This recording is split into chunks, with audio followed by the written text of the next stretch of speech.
the Texans down on themselves, or are they trying to reconfigure out what's going on within themselves? I'm talking about James Palmer, who is inside the Texans locker room. We are reacting to a video in just a few minutes. What is going on, everybody? Welcome back to a brand new episode of The Lead. Your host, as always, Harley Dugan. James Palmer, formerly of the NFL Network. A lot of people remember him. He used to work here in Houston Sports Radio way back when.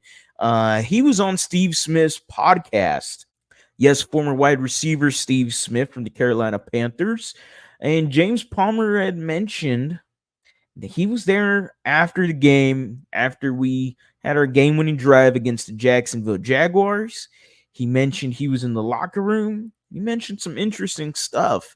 Now, it's rather on a matter of perspective, and we'll get into it in just a few minutes. So make sure, guys, you are subscribed to the channel. We're on the road to 10,000 subscribers. Again, super appreciate every single one of y'all that has liked, commented, and subscribed. We're on the road to 10,000 subs. So make sure y'all are doing y'all's thing. Y'all know the drill. Go down in the comment section. Let me know, man, how y'all feeling about the comments here, the video here from James Palmer. How are y'all feeling about this? This could go either way. I could see two temperatures here. It could be really cold or it could be really hot. And I think I know which one I'm going to pick. And let's go ahead and take a look into this. James Palmer here again on Steve Smith's podcast. Here we go. I went down to Houston, saw those Texans get back on track, kind of, with a win over the winless Jaguars. CJ Stroud has a game-winning drive. I get to the locker room. It's a ghost town.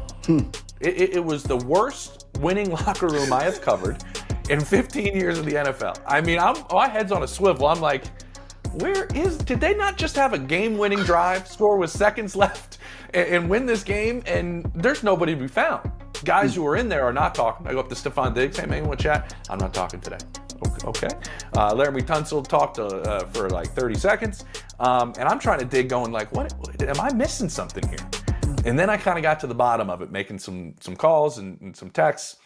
This is a team, Steve, that I think everybody had as a Super Bowl contender after CJ Stroud's unbelievable rookie season.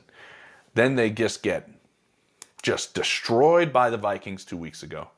Eke out, like I said, a win against the Jaguars.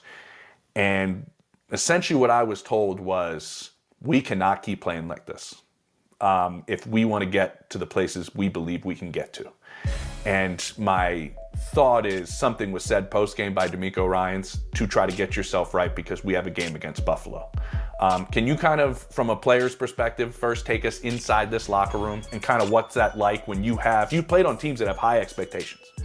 And when you don't live up to them, what is kind of the mood? Because I think that's what's going on in Houston right now. We can do a different video on Steve Smith there if anybody is interested. Let me know down in the comments section. But you hear James Palmer there talking about this was the worst winning locker room he has covered in 15 years. And you can take it either way. You can take it as maybe the Houston Texans are just down on themselves, or, and I'm going to be on that other end of the spectrum, the Houston Texans are focused. And they know that they can't continue playing football like this. They know that, yeah, we're 3-1, but in order to reach the heights that they want to reach, in order to get into that promised land, in order to, the aspirations of a Super Bowl that the Texans players have, multiple Texans players have constantly mentioned, not asked, but they've mentioned it, the Texans have to play better. And that's something James Palmer harped on there, from asking around the league and asking different people, is that our expectations were high this year.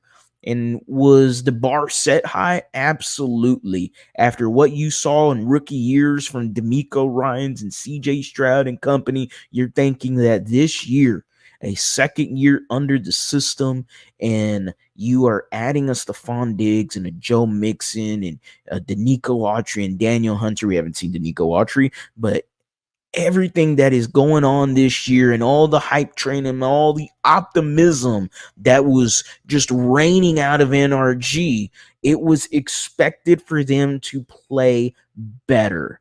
And so far through 4 weeks, they are lucky to be 3-1, and they know it.